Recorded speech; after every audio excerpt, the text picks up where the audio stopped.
코스피가 폭락 하루 만에 반등세를 보이고 있습니다. 주식시장 동향과 향후 주가 전망 등을 알아보겠습니다. 이동우 해설위원실장 스튜디오에 나와 있습니다. 안녕하십니까? 네, 안녕하십니까? 네, 어제 폭락했던 주가가 오늘은 반등하고 있는데요. 이유는 뭐라고 보십니까? 그러니까 어제 뭐 사이드카가 발동될 정도로 이제 급락을 했기 때문에 예. 오늘 이제 저가 매수세가 유입되면서 반등하고 있는 것으로 이게 풀이가 되는데요. 아시다시피 이제 간밤에 뉴욕 증시는 직전 거래일 인공지능 거품론 우려에 따른 기술주의 낙폭이 과대했다는 인식이 이제 퍼지면서 3대 지수가 일제히 하루 만에 이제 반등하지 않았습니까? 이러한 미국 증시의 반등도 국내 증시에는 상당히 호재로 작용한 것으로 이렇게 풀이가 되고요. 또 미국 대법원에서 열린 상호 관세의 적법성 심리가 트럼프 미국 대통령에게 호의적이지 않은 분위기였다는 소식이 전해진 점도 미국 시장에서 이제 매수세를 자극했다 이렇게 볼 수 있겠는데요. 다만 외국인은 이제 좀 전에 국내 시장을 보니까 한 1조 2천억 원 정도 지금 매도세를 보이고 있거든요. 그러니까 지난 3일 이후 오늘까지 나흘 연속으로 대규모 이제 팔자를 지속하면서 상승세에 이제 찬물을 끼얹고 있다 이렇게 풀이가 되는데요. 하지만 이제 지난 4일과 5일 2조 원 넘게 투매했던 것과 비교하면 순매도액은 조금은 이제 줄어든 상태다 이렇게 볼 수 있겠습니다. AI 거품론이 그러니까 어제 주가 폭락의 이유였다 이렇게 분석이 되고 나는데 이게 어느 정도 좀 실체가 있다고 지금 판단이 되는 겁니까? 뭐 실체는 분명히 있긴 있겠습니다만 좀 과도한 측면이 많다는 것이 전문가들의 이제 대체적인 이제 판단인데요. 아무래도 이제 아시다시피 이제 현재 이 AI와 관련해서는 지금 2025년 AI 거품론과 1999년 닷컴 거품론을 닷컴 버블론을 이제 비교하고 있는데 요거는 좀 시기상조다 이런 의견들을 많이 제시하고 있습니다. 1999년 당시 미국 정부 정책에 따른 시장 환경과 이 닷컴 업체의 펀더멘털 등이 현 시점과 분명히 차이가 많이 있다 이런 설명인데요. 99년에는 이제 미국 정부가 흑자 기조이기 때문에 당시에는 이제 긴축 정책을 시행한 반면에 지금 2025년 현재는 완화된 통화 정책을 펴는 것이 이제 상반된 그런 상황이다 이런 얘기고요. 99년에는 이제 닷컴 업체들의 평균 주가 수익비율, 이거 주가 수익비율은 PER이라고 하는데요. 예. 프라이스 어닝 레이시오의 약자입니다. 그러니까 주당 얼마나 이익을 얻고 있느냐 뭐 이런 내용인데요.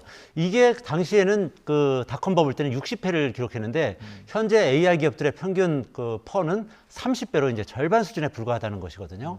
참고로 엔비디아의 퍼는 55에 이르고요. 하이닉스 같은 경우는 15, 그리고 삼성전자는 22배에 불과합니다. 특히 AI 같은 경우는 이제 PC와 모바일 이후에 이제 세 번째 산업혁명이다 이렇게 불리고 있는데요. PC와 모바일 산업은 태동 이후에 15년 정도 장기간 이제 고성장을 지속했다는 것이고요. AI 같은 경우는 이제 2022년 11월에 챗 GPT가 나온 거 아니겠습니까? 그렇기 때문에 이제 3년 정도밖에 지나지 않아서 이제 AI 산업은 시작에 불과하다 이런 설명을 하고 있는 것입니다. 전문가들은 따라서 닷컴 버블과 AI 거품론을 비교하는 것은 비현실적이고 상당히 섣부른 판단이다 이렇게 비판을 하고 있는 상황입니다. 네, 개인 투자자 입장에서는 상승장에서 나만 소외되는 거 아닌가, 지금이라도 들어가야 하나 여러 고민들을 할 수밖에 없는데 앞으로의 주식시장은 좀 어떻게 전망되고 있습니까? 전문가들은 이제 대체적으로 조정은 좀 겪겠지만 상승할 것이라는 그런 전망을 많이 내놓고 있습니다. 좀 여러 가지로 봤을 때 최근에는 이제 사실 시장에서는 포모와 포포 이 두 가지 때문에 지금 사람들이 많이 헷갈리고 있다는 건데요. 예. 여기서 포모는 Fear of Missing Out, 그러니까 이 강세장에서 나만 빠져가지고 소외되는 거 아니냐 이런 불안감을 얘기하는 거고요. 포포라는 거는 Fear of Peak Out, 그러니까 이거 지금 상투를 잡아가지고 이제 꼭지 피크를 잡아서 나만 손해 보는 거 아니냐 이런 이제 두 가지 이제 부류가 있다는 건데요. 저는 개인적으로는 이제 무주식 상팔자주의자고 네. 그리고 이제 포포를 더 지지하는 사람이긴 합니다만 제 주변에는 포모에 시달리는 사람들이 이제 훨씬 더 많은 것 같아 보여요. 이제 앞서서 이제 상승장을 전망하는 전문가들이 더 많다 이렇게 이제 말씀을 드렸습니다만. 특히 이제 김동원 KB증권 리서치 본부장 같은 경우는 상당히 이제 파격적인 그런 전망을 하고 있거든요. 코스피 지수가 내년에는 5,000포인트를 돌파할 것이고 장기적으로는 7,500포인트까지 상승할 수 있다 이렇게 전망하고 있거든요. 김 본부장이 이제 보고서를 통해서 코스피 조정이라는 것은 대세 상승장의 쉼표고 조정 후에는 지수가 급반등할 것이다 이렇게 전망을 했어요. 이 김 본부장 같은 경우는 2025년 상승장은 1985년 이후 40년 만에 강세장 진입으로 판단한다 이렇게 강조하기도 했거든요. 다만 이제 장기 강세장 시나리오는 향후 실적 전망 변동에 따라서 다소 수정될 수도 있다 이렇게 덧붙이긴 했습니다. 코스피의 전략 업종으로는 이제 반도체와 원전 그리고 방산, 증권 등을 꼽기도 했습니다. 네. 이런 가운데 B2도 투자다 이렇게 정부 고위 관계자가 어떻게 보면 주식 매수 공개적으로 권유를 하기도 했는데 이 부분은 어떻게 보셨습니까? 일단 간단히 말씀드리면 이제 다소 부적절한 발언이라고는 할 수 있겠는데요. 이 이제 그 권대영 금융위원회 부위원장이 이런 말을 한 이제 장본인인데요. 이제 B2를 권장했다고 해서 이제 비판에 이제 도마에 오른 것이겠죠. 지금 그래픽 나오고 있습니다만 이제 그래픽을 보면서 설명드릴 텐데요. 그동안 이제 B2에 대해서 나쁘게만 봤는데 레버리지의 일종이라고 볼 수 있다. 그리고 적정 수준의 포트폴리오를 관리하고 리스크를 감내할 수 있는 수준의 투자가 필요하다.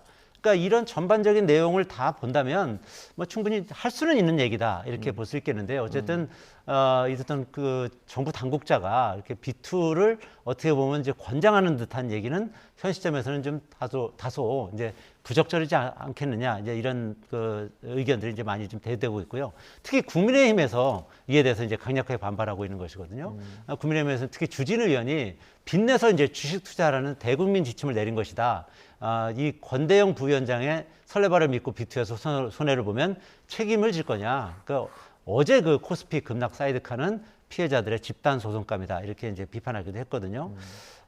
또 최근에는 그 기재부 그 관료 같은 경우도 주식 투자를 권유한 듯한 그런 말을 했어요. 김재훈 기재부 경제정책국장 같은 경우는 코스피 지수가 이제 4,000선을 돌파했지만 여전히 저평가돼 있다면서 주식 매수를 이제 사실상 권유를 했거든요. 근데 이제 그 전문가들 같은 경우에는 이렇게 섣부른 낙관론을 펼치게 되면 그 이 투자 심리를 왜곡하기 때문에 이 아무래도 시장에 좋지 않은 변동성을 확대한다든지 이런 여러 가지 부작용을 나올 수 있다. 이런 지적도 제기하고 있는 그런 상황입니다. 네, 그런데 장기적으로 봤을 때 부동산보다는 주식으로 자금이 몰리는 게 좀 바른 것이다, 뭐 이렇게 볼 수 있지 않나요? 당연하죠. 네. 이제 그 부동산으로 시장이 몰리는 것은 여러 가지로 이제 시장을 왜곡하는 경우가 많고 이 금융이나 이제 주식 쪽으로 증권 쪽으로 이제 몰린다면은 이건 이제 선순환을 일으키는 거 아니겠습니까? 이제 부동산 같은 경우는 이제 특히 부동산이 급상승하게 되면 이 그 봉급 생활자들이 상당히 이제 소외감을 느끼고 그러면 근로 의욕이 떨어지는 거 아니겠습니까? 예, 그런 상황이지만 이 증시로 이제 돈이 몰리게 되면 이제 아무래도 이 기업의 투자 활동에만 여러 가지로 도움이 되는 것이고 그렇기 때문에 이재명 대통령도 이 부동산보다는 주식 쪽으로 이제 돈이 몰려야 된다고 주장하고 있고 그리고 5,000포인트를 달성을 목표로 지금 얘기했던 거 아니겠습니까? 그래서 국민연금 같은 경우도 국내 주식만 외국 주식만 살 것이 아니라 국내 주식에도 좀 투자를 해라 이렇게 좀 강조를 했고요. 그래서 국민연금 그 기금운용본부에 따르면 올해 연간 그 잠정 수익이 100조 원을 넘어섰다는 거 아니겠습니까? 최근 3년 운용 수익금의 절반을 8개월 만에 벌어들인 건데요. 아시다시피 국내 주식이 최근에 더 크게 올랐지 않습니까? 8월보다. 그렇기 때문에 수익은 더 늘었을 것으로 이제 추정이 되고요. 이 각 자산별 수익률을 보면 국내 주식이 36.43%로 가장 높게 올랐고요. 해외 주식이 8.61%, 국내 채권은 2.85% 정도 순서입니다. 참고로 이제 최근에 젠슨 황 그 엔비디아 CEO가 이제 이재용 그 삼성 회장과 정의선 현대차 회장과 이제 깐부 회동을 가졌지 않습니까? 네. 이 그 젠슨 황 CEO가 이제 있는 그 엔비디아 같은 경우는 1999년에 이 화면을 보면서 설명을 드릴 텐데요. 1999년에 엔비디아 주식은 지금 돈으로 환산하면 0.몇 달러, 2센트였다는 거예요. 그런데 최근에 200달러까지 올랐거든요. 근데 6번 액면 분할을 했기 때문에 지금 가치로 보면 10,000배가 상승한 거죠. 그러니까 99년에 만약에 100만 원을 투자했다면 현재 100억 원이 된 겁니다. 그러니까 참 이 주식이라는 게 그러니까 이렇게 미래 가치를 보는 그런 눈이 굉장히 중요하다 이렇게 볼 수 있겠는데요. 이 그 미국의 경우에도 20년 전에는 그 엑손모빌이나 GE 같이 이렇게 석유회사나 가전회사들이 이제 시가총액 상위 종목이었거든요. 현재는 아시다시피 이제 엔비디아라든지 애플 또 마이크로소프트, 구글 등 IT 기업들이 이제 그 석권하고 있는 그런 상황이거든요.